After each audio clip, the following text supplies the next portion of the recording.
Hello, welcome back to another breaking news update. My name is Jimmy Boyd, and you were watching Boyd News. I want to thank you so much for tuning in today. I've got some more updates here for you coming out from the Russia and Ukraine war. We're going to talk some more about this ongoing offensive in the Kursk region with the Ukrainians pushing into Russian territory. I also have a bunch of updates coming out from the Glushkovsky district and this ongoing offensive in that region as well. There's like 700 square kilometers roughly that's being contested right now. Ukraine wants to take it over. There's 3 key bridges that Ukraine needs to destroy. 2 of them have been hit. 1 has been completely obliterated. The other one has been struck, but I don't think it has collapsed yet. And the 3rd bridge, they're still working on trying to destroy that.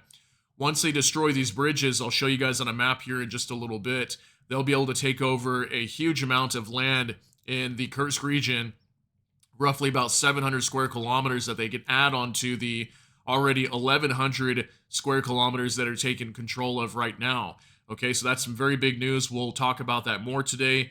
We also have this report from President Zelenskyy, and he spoke with Oleksandr Syrsky today, so that kind of confirms the report that I gave you guys yesterday. I had an unconfirmed report that General Oleksandr Syrsky, the Ukrainian armed forces, may have been taken out in an airstrike. Looks like that's not the case if we have a report from him today. So he briefed Volodymyr Zelenskyy, and let him know what's going on. He said that they are strengthening their positions in the Kursk region, expanding the stabilized territory, and replenishing the prisoner exchange fund. Okay, so that's it. That's interesting as well. Apparently, they're able to gather up enough Russian forces that have surrendered to them that they can use to exchange for their own troops that have been taken prisoner by Russia in the past. So that's some good news for Ukraine. So I'm going to go ahead and jump over on X now. We've got a couple things to go over. I also have this report to share with you between Oleksandr Syrsky and Volodymyr Zelenskyy. But we're going to jump over here on X just for a moment. We're going to start with this. I've got a 3-minute video from Igor Sushko. It says, Kursk offensive. Ukrainian special forces covertly entered Russia before the main forces. This is their footage. I thought this was really cool to see. This was Ukrainian special forces, a small group of them that covertly went into the Kursk region and already took control of a few Russian prisoners. These were Russian forces that were captured by the Ukrainian special forces as they pushed into the Kursk region. So just a 3-minute video here. I want to start with this today so you guys can go ahead and see this. This just came out today. Слабо тут здається, там неудобно лізти, пізда. Все, пускай. Давай. Пускай.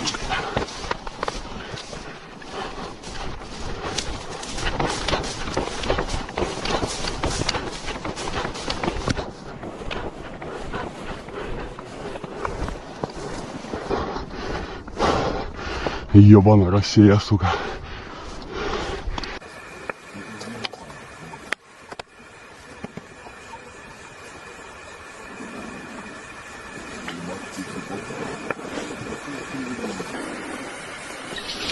Шукаємо альтернативний рух.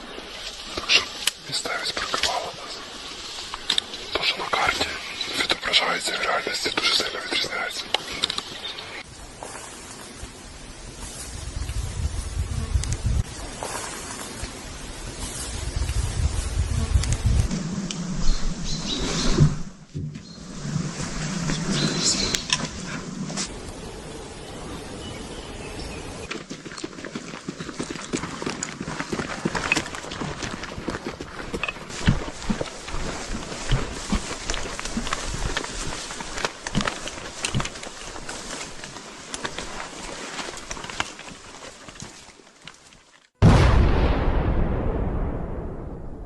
Голову поднимай сюда. Вот туда. Туда пришел, блядь. Вообще горят нахуй. Правое плечо. Или у правого уха с щекой. Нет, затампонируємо. І рукавички. Картишка, що ти там ищеш? Немає, чувак, того нікого. Оно печет просто. Удар просто опікся, блядь. А ну, покажи.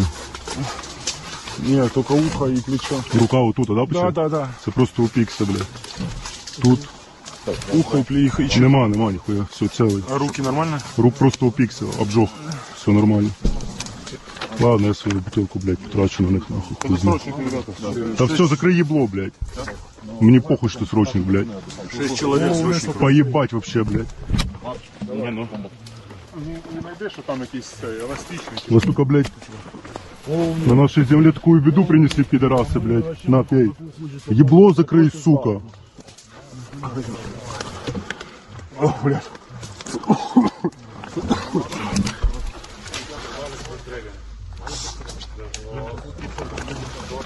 Смотри.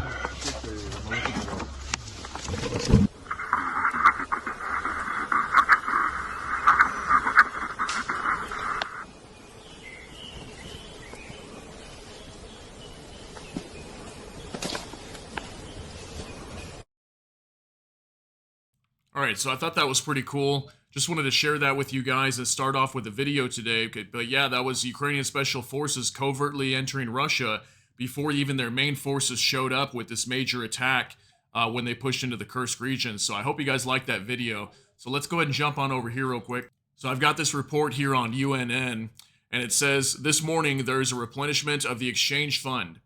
Zelenskyy on Sursky's report on the Kursk operation. This just came out today, August 17, 2024. President Zelenskyy heard a report on the armed forces operation in the Kursk region. Ukrainian forces are strengthening their positions, expanding the stabilized territory, and replenishing the prisoner exchange fund. President of Ukraine, Volodymyr Zelenskyy, heard a report from the chief of the armed forces of Ukraine, Oleksandr Sursky. It was about strengthening the positions of the armed forces in Kursk region and expanding the stabilized territory, and in addition, replenishing the exchange fund for our state, UNN reports. First, the Toretsk and Pokrovsk directions, dozens of Russian assaults on our positions over the last day, but our soldiers and units are doing everything to destroy the occupier and repel the attacks. The situation is under control. The second is an operation in the Kursk region. As of this morning, the exchange fund for our country has been replenished. Okay, so that's big news. I thank all the soldiers and commanders who are taking Russian soldiers prisoner and thus bringing the release of our soldiers and civilians held by Russia closer, Zelenskyy said. According to the president, General Sursky also reported on the strengthening of the positions of our forces in the Kursk region and the expansion of the stabilized territory. The third is to provide our actions with weapons and strong decisions. We are working on new support packages for our country from our partners. We are identifying priority items. The main thing is to limit Russia's offensive potential and our long-range capability. We are preparing the relevant instructions for Ukrainian diplomats, Zelenskyy summarized. So this one's big right here, right? So we know they're really working hard right now on long-range capability. I'm going to show you guys that here in just a little bit with this new Neptune missile that they've been working on. These new support packages, we just heard yesterday from, I think it was Antony Blinken, there's going to be a new support package coming from Ukraine very soon. They just got a $125 million package just like a week ago. They're going to be getting another one very soon. Last month they had like a $2.3 billion package. So lots more support looks like is coming from the West here very soon. We also heard from Latvia. I think they were sending like 500 drones over to Ukraine as well. So Ukraine is definitely getting a lot of support right now. Okay, so that's the latest here from the update on what's going on in the Kursk region. Okay, so let's go ahead and keep moving on and talk some more about this. This was a big report that came out today as well from Nexta. Just in, AFU reports entering the urban-type settlement of Korenevo in Russia's Kursk region. It is located 25 kilometers from the Ukrainian border. Okay, so Korenevo has been under attack by the Ukrainians quite a bit lately, and they're just starting to enter into Korenevo now. I also heard some reports from some other people on X saying that they actually have control over it. So they could potentially have control over Korenevo right now. And we had that report yesterday that I let you guys know that came out from Korenevo. Been saying that wrong the whole time. Sorry, Korenevo is a town as well that apparently another Russian column got destroyed in this town yesterday. And just to the east of that, there was another smaller town over here. And that's where we had that Russian column that was destroyed about a week ago as well. Okay, so it looks like Korenevo is going to be under control very soon, if not already, by the Ukrainians. And here's the Glushkovsky district over here near Glushkovo, where all these bridges are going to start getting blown up here very soon. Some of them are already blown up and damaged right now. We're going to start talking about that as the Ukrainians start to push west over here in this area as well and take control of more areas by the border. So let's go ahead and keep moving. Let's talk about this Neptune missile now. Okay, so from Nexta, photos of new version of Ukraine's rocket Neptune appeared. Attack range of up to 1,000 kilometers. Neptune was developed based on the Soviet missile KH-35. The missile has become a symbol of the revival of the Ukrainian defense industry. Okay, so a new photo coming out from the new Neptune missile, and from what I understand, the Ukrainians have been working with the Romanians to develop this missile and make it have basically longer strike capabilities, okay, or further into Russia, long range, okay, and this is really big, okay, because Ukraine doesn't really have much options to go after targets inside of Russian territory, like their airfields, things like that. This is something they've been wanting for a long time. They need missiles to be able to go after longer range targets like Russian airfields that are using these airfields that, you know, for their Su-34 fighter bombers that launch glide bombs all over eastern Ukraine. So the glide bombs have been a really big problem to Ukraine for a very long time, and they've been begging the U.S. to allow them to be able to use ATACMS and things like that to go after these Russian airfields. So because the U.S. is not letting them, they came out recently, Volodymyr Zelenskyy said, well, we'll just do it ourselves. So they started developing these new Neptune missiles that have up to 1,000 kilometers of range. Okay, so very soon, once these are ready to be used and tested, they'll probably start striking these airfields very soon if this war continues on, and this will be really big for Ukraine. Okay, so let's go ahead and keep moving. Let's talk about the Glushkovky district now, and this whole 700 square kilometers of land we've been talking about that the Ukrainians are trying to go after and take over. This video footage was released yesterday, just after we finished our update. We finally got actual footage of one of these bridges being blown up. So this is from The Informant. Video evidence of Ukrainian Air Force destroying bridge over same river in Kursk Oblast. The Ukrainian Air Force has successfully executed an operation involving at least one fighter-launched glide bomb, which struck and obliterated a bridge over the same river in Glushkovo, Kursk Oblast, held by Russian forces. The strategic strike was aimed at disrupting logistics and potentially forcing a retreat of Russian troops south of the river, as confirmed by various reports and imagery from the region. So this video doesn't have any sound, so I'm not even going to bother trying to turn the sound on. But as we can see, this bridge has been destroyed from this glide bomb that has been dropped on it. So this apparently is from Glushkovo.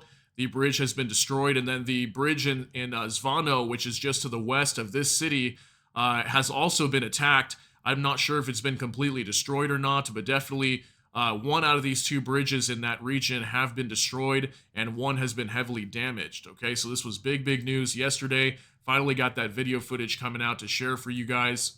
Here's also some other videos that came out initially, because this bridge got attacked first by HIMARS, and it doesn't look like it was completely destroyed. That's when it got hit by that glide bomb after. So from next, Russians published videos taken immediately after the strike on the bridge over the same river in Glushkovo, Kursk region. So we got two videos to share here with you, so let's go ahead and take a look at these. Вот 4 ракеты сюда уже было. Вот 5-я ракета. Машину попадания. Okay, so these are just quick clips here, but we can see, look at these HIMARS smashed right through the bridge. Didn't completely destroy it, but definitely damaged it pretty heavily. And if you can see in the background, there's a fire over here, and we were looking at a picture earlier that showed that there was some sort of fire on the bridge, and I've got this video footage that shows that this was most likely a vehicle here. So let's go ahead and take a look at this other video.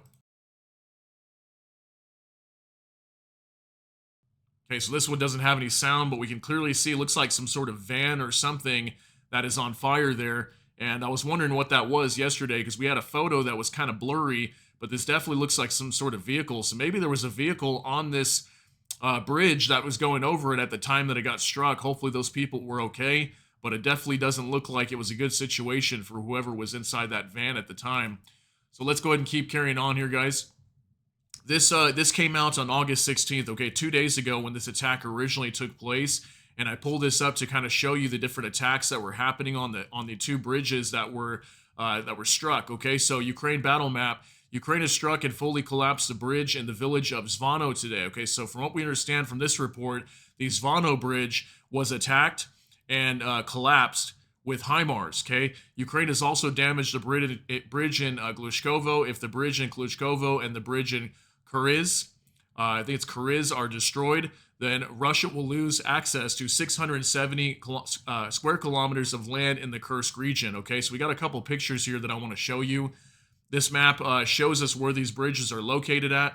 So according to this information, this bridge was destroyed. I was hearing the Glushkovo bridge was destroyed, and then we're hearing this one was destroyed. So I'm not 100% here what's really happening, what the case is, but definitely one of these bridges were destroyed, and one of them are heavily damaged. But 2 out of 3, here's the other one in Kuriz, are definitely damaged and destroyed, okay? So it's going to be very difficult.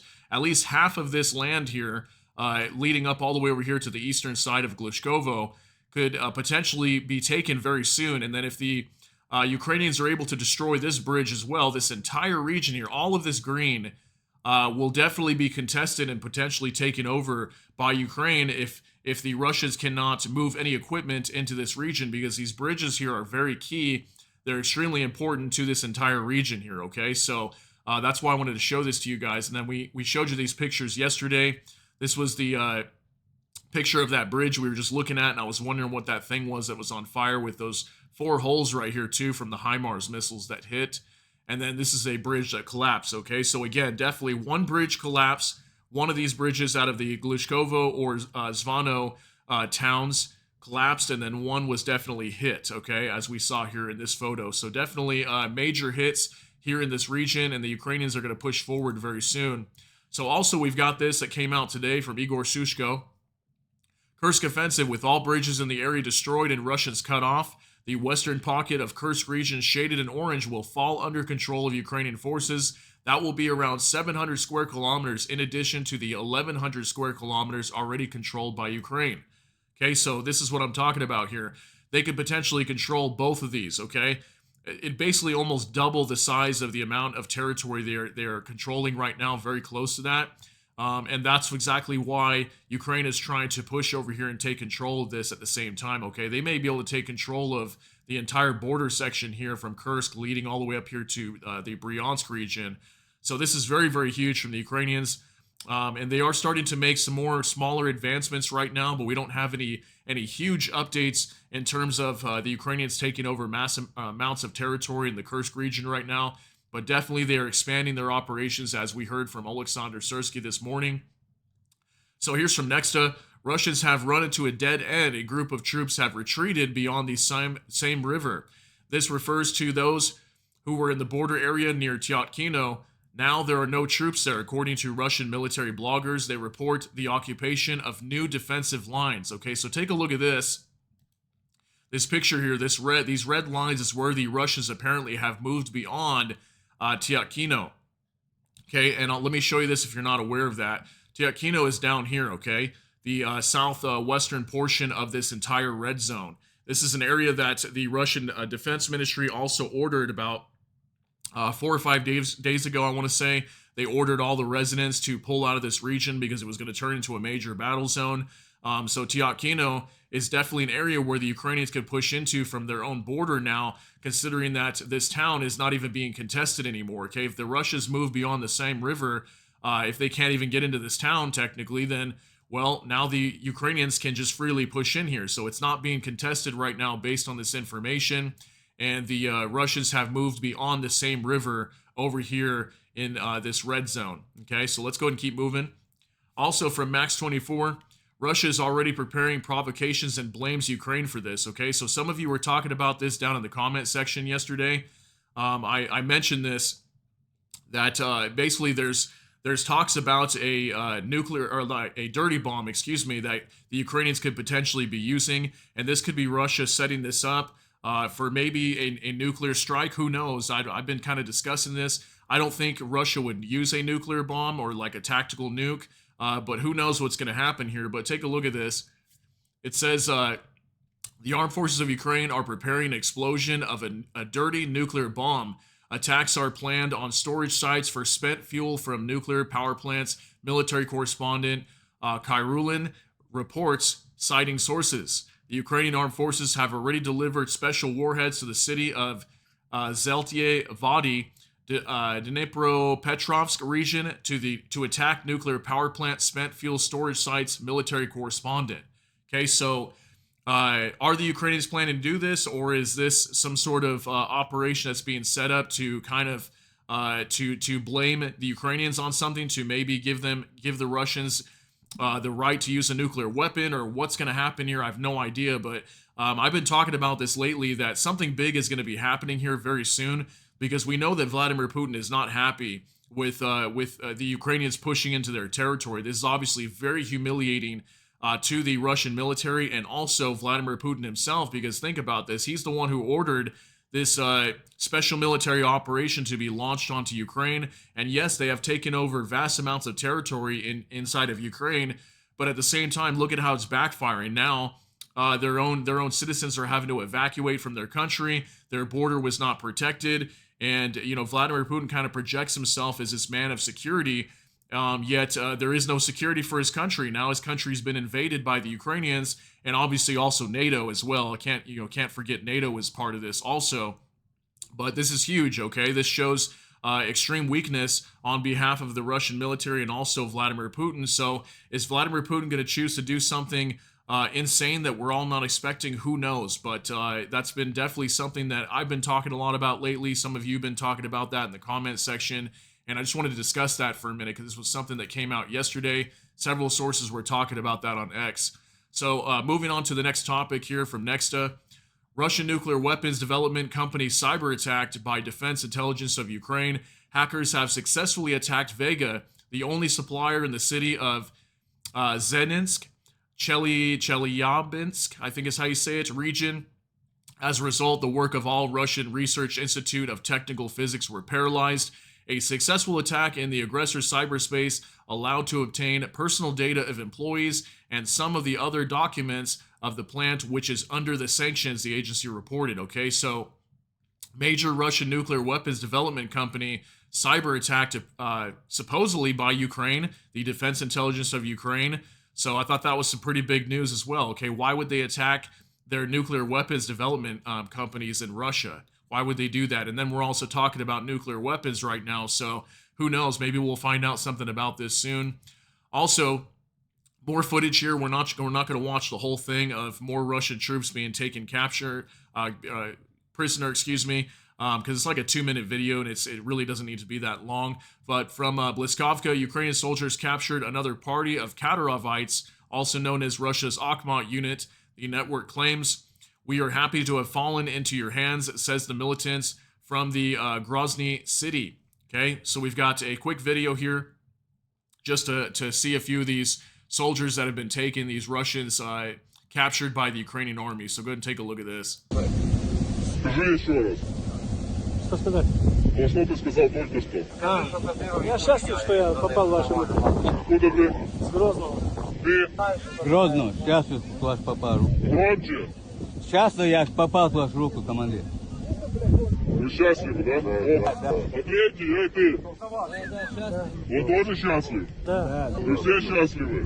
Okay, so we'll stop it right there. So it looks like at least 3 Russian soldiers here taken captive by the Ukrainian army in the Kursk region again. And like I've been saying so many times, we continue to see this. Lots and lots of Russian soldiers that are surrendering to the Ukrainian army as they push in. And these happen to be the Kadyrovites, also known as Russia's Akhmat unit. We've been talking a lot about them lately. So let's go ahead and keep moving here, guys.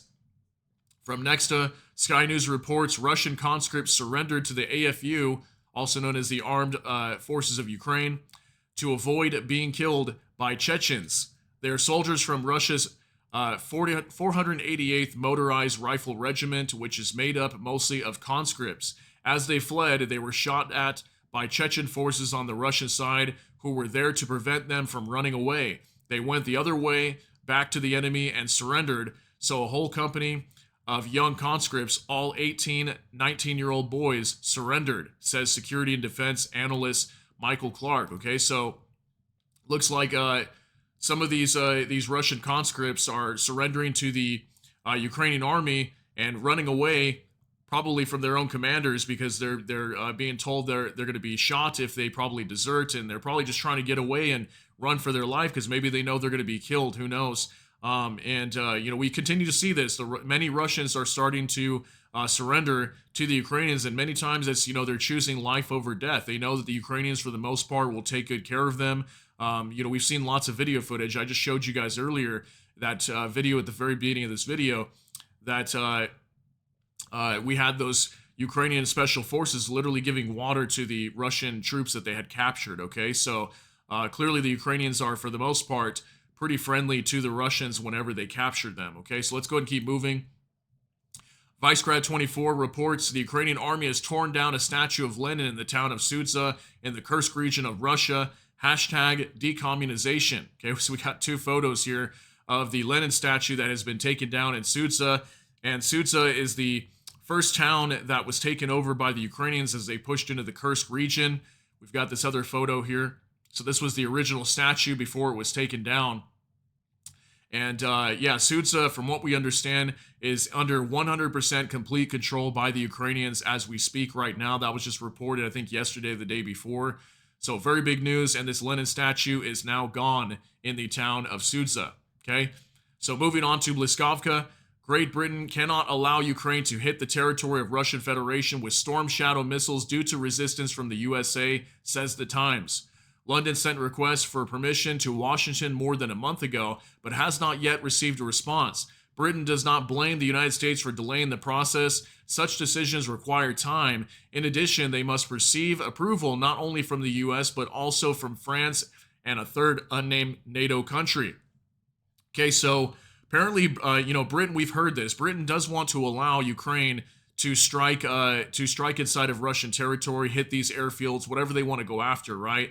But apparently there's extreme resistance from the USA, and then it says here they need approval from the United States and France, and also a third unnamed NATO country. So 3 other countries have to approve Ukraine to be able to strike inside of Russian territory with the British Storm Shadow missiles. And this probably will not come until we hear about US ATACMS missiles being able to be fired from Ukrainian territory into Russian territory. Until we hear that, we probably will never see this happen. So I just thought that was something cool just to show with you guys that, doesn't look like they're going to be able to use these Storm Shadow missiles anytime soon until the USA basically approves it. So that was some interesting information. So let's go ahead and keep moving here from Bliskovka again. Secret negotiations with Russia on a partial ceasefire were disrupted by Ukraine's offensive in the Kursk region, says WP.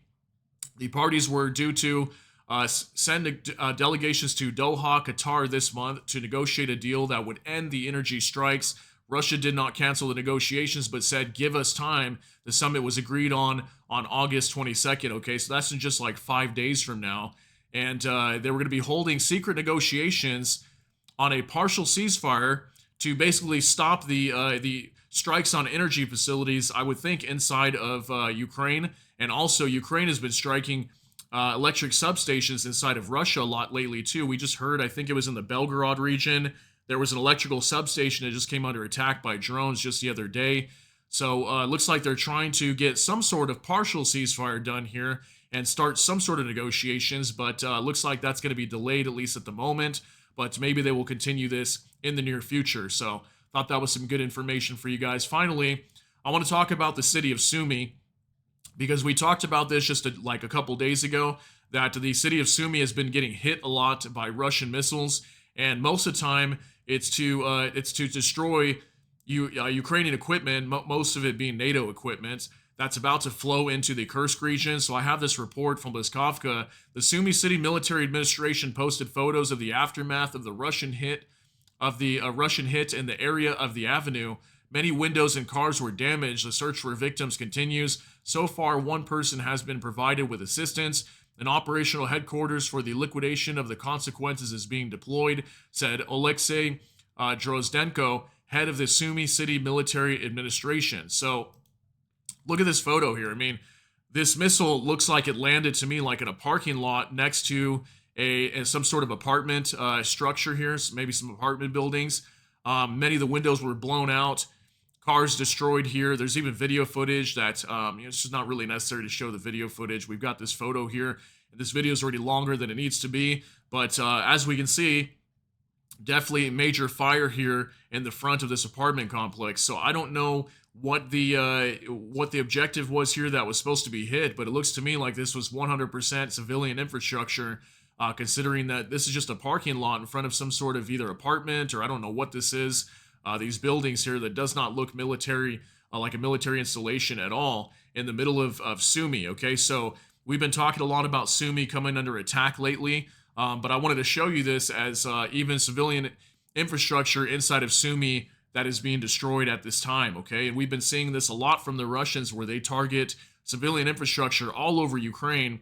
And and I also showed you guys video footage of the Ukrainians pushing into Sudzha, and Sudzha looks absolutely fine, at least based on the video footage that we saw with these Ukrainians driving around the town. None of the homes were destroyed or anything like that, at least based on that footage. I mean, I did show you guys pictures at the beginning of this operation. There definitely was some homes that were destroyed inside of Sudzha, but for the most part, it doesn't appear to be like how the Russians are whenever they push into Ukraine. They completely obliterate cities and level them to the ground before they take over any part of Ukraine. So thought I'd just share that with you guys and just kind of show those comparisons of those two situations there. But yeah, that's going to be it for today's update, though. I want to thank you so much for tuning in. I know it was a longer video today, but lots of updates coming out from the Kursk region of Russia, and the Ukrainians are still continuing their offensive right now. So maybe we'll get some more updated maps here in the next 24, 48 hours. We'll probably have more reports of land being taken inside the Kursk region as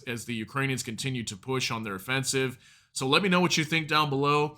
And that's going to be it for today's update. If you got something out of this, please smash that like button. Also, if you enjoy my content, please consider subscribing down below. Hit the notification bell. That way YouTube can notify you. And with that, hope you all have a great day. Everybody take care and God bless. And we'll see you in the next one.